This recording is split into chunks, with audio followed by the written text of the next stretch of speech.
Di sebuah hutan bernama Lumut Ceria, tinggal seekor kura-kura muda bernama Taro. Ia hidup bersama keluarganya di bawah pohon waru tua yang rindang. Taro berbeda dengan kura-kura lain. Ia punya semangat tinggi, imajinasi luas, dan mimpi besar, meski tubuhnya kecil dan langkahnya lambat. Sejak kecil, Taro selalu kagum melihat lomba lari yang diadakan hewan-hewan setiap pekan. Mereka berlari mengelilingi bukit daun, melewati sungai, ladang bunga, dan balik lagi ke lapangan utama.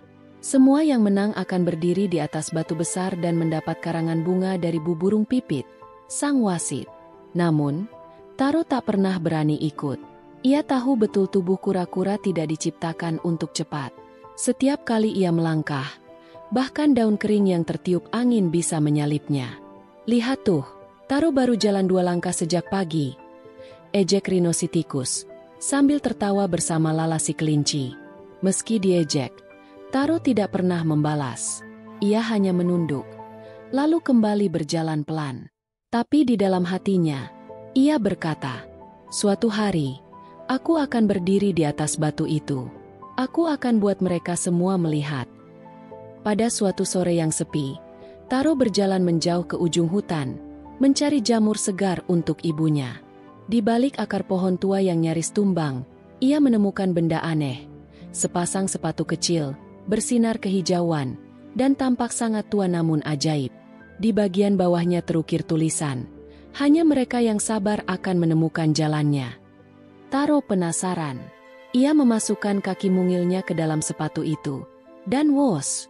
Dalam sekejap, tubuhnya meluncur seperti panah. Ia kaget dan jatuh menabrak semak. Nafasnya tercekat. Apa ini?" Ia mencobanya lagi, dan lagi, hingga akhirnya bisa mengendalikannya. Ia melesat menembus celah pohon, melompati batu, bahkan melewati sungai dalam sekali loncatan. Sepatu itu bukan biasa. Mereka seperti punya kekuatan sendiri.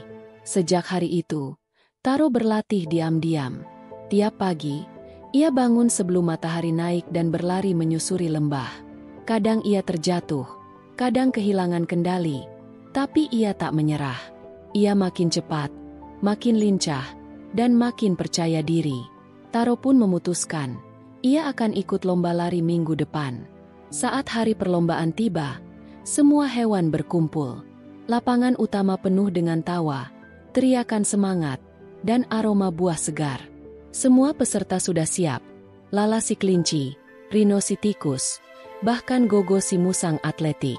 Semua terkejut ketika melihat Taro berjalan pelan ke garis start. "Kura-kura, mau lomba jalan santai?" seru Lala sambil tertawa keras. Taro tidak menjawab. Ia hanya menatap garis depan, mengenakan sepatunya, dan menanti peluit. Siap, sedia, prit.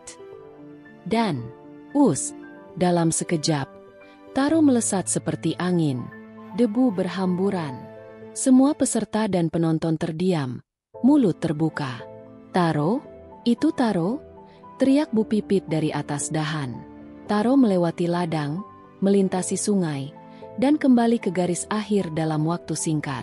Ia berdiri di atas batu besar. Semua hewan tercengang, sebagian mulai bersorak, tapi beberapa mulai curiga. "Aneh, terlalu cepat," bisik Gogo. Tiba-tiba, sepatu ajaib itu bergetar dan pecah, berubah menjadi daun kering dan menghilang tertiup angin. Taro jatuh terduduk. Semua menatapnya. Taro menunduk, lalu berkata dengan jujur, "Aku menemukan sepatu itu di hutan. Aku ingin tahu rasanya menjadi cepat. Tapi sekarang aku tahu, itu bukan dari diriku sendiri. Aku ingin belajar benar-benar cepat, dengan kakiku sendiri." Semua hening. Lala maju dan menatap Taro. Tak seperti biasanya, kali ini ia tidak mengejek. "Kamu jujur. Dan, kamu hebat. Kamu berani mencoba." Minggu itu, perlombaan dibatalkan.